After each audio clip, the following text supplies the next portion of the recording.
The hardest part wasn't finding out. The hardest part was sitting across from her the next morning, watching her laugh, watching her hug me, watching her tell me I deserve so much better, and saying absolutely nothing, because I already knew everything, and I had decided she was not going to see it coming. My name doesn't matter. What happened to me does. Jade and I had been best friends for 6 years. 6 years of 2 a.m. phone calls, of covering for each other, of being the first person the other called when something fell apart. She was the kind of friend you think only exists in movies, the one who shows up, always. My boyfriend at the time, Marcus, had been in my life for 3 years. And honestly, things weren't perfect.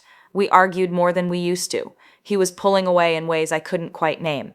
I told myself it was stress, work, life. I told Jade everything, every argument, every doubt. Every moment I asked myself if we were still right for each other. She always listened, always asked the right questions, always told me I deserved someone who was sure about me. I didn't understand what she meant by that. Not yet. It started with a feeling, not a message, not a receipt, not a lipstick on a collar, none of the cliches, just a feeling. One night Marcus fell asleep on the couch with his phone on the cushion beside him. I wasn't snooping. I genuinely just picked it up to move it. The screen lit up. A notification from a number with no name saved. Just, tonight was everything. I put the phone back exactly where it was. I went to the bathroom. I sat on the edge of the tub, and I made a decision right there. I was not going to confront anyone. Not yet. I was going to find out exactly what was happening first. All of it. And then I would decide what to do with it. Over the next 3 weeks, I became a different person. I stopped crying. I stopped panicking. I got quiet in a way I've never been quiet before. I started paying attention to everything. The way Marcus checked his phone when I left the room. The excuses, small ones. The kind you don't notice unless you're looking. A gym session that ran long. A work dinner on a Tuesday. A weekend where he seemed lighter than usual, like something good had happened to him that he couldn't tell me about. I checked our shared location app, one we'd set up together, casually a year earlier. He'd never turned it off.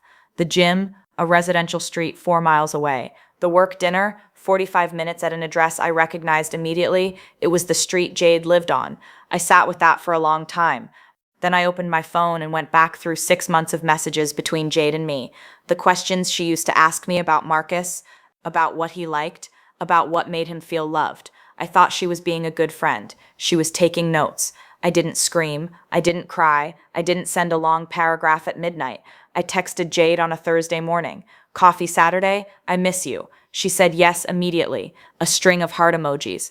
I spent Friday night putting everything together. Screenshots of the location history, dates, times, cross-referenced with every excuse Marcus had given me. A timeline, 3 weeks of it, printed and folded neatly in my bag. Saturday, the same cafe we always went to. She was already there when I arrived. Smiling, ordering our usual. We talked for maybe 20 minutes. Normal conversation. How was her week? How was my mom? She asked about Marcus. She actually asked about Marcus, and I watched her face very carefully when she said his name. There was something practiced about it, a fraction too casual. I waited until she picked up her coffee. Then I placed my phone on the table face up and slid it toward her. It was the location history. Her street, 17 times in 3 weeks. She didn't speak for a long time, and then she said, and I will never forget this, "How long have you known?" Not, "This isn't what you think." Not, "Let me explain." Just, "How long have you known?" I looked at her. Long enough to know that every time you cried with me over my relationship, you were crying because you felt guilty, not because you felt sorry. I picked up my phone, I picked up my bag, I left exact change for my coffee on the table, and I walked out. I ended things with Marcus that afternoon. No drama, no argument. I told him I knew. I told him it was over. And I told him he had until Sunday to collect his things. He tried to explain. I didn't need to hear it. Jade called 14 times that day. I didn't pick up. She texted eventually. Long messages, apologies, explanations, words I had genuinely looked forward to hearing for years from a best friend who actually deserved that title. I read every single one. And then I deleted them, not out of anger. I want to be clear about that. Out of clarity. Some people, when they lose you, they realize your worth. And they'll say the right things, beautiful things, things that almost make you doubt yourself. Don't. Because if they understood your worth, they would have protected it before they had a reason to apologize. I said nothing for 3 weeks, because I needed to know everything before I gave either of them the chance to rewrite the story.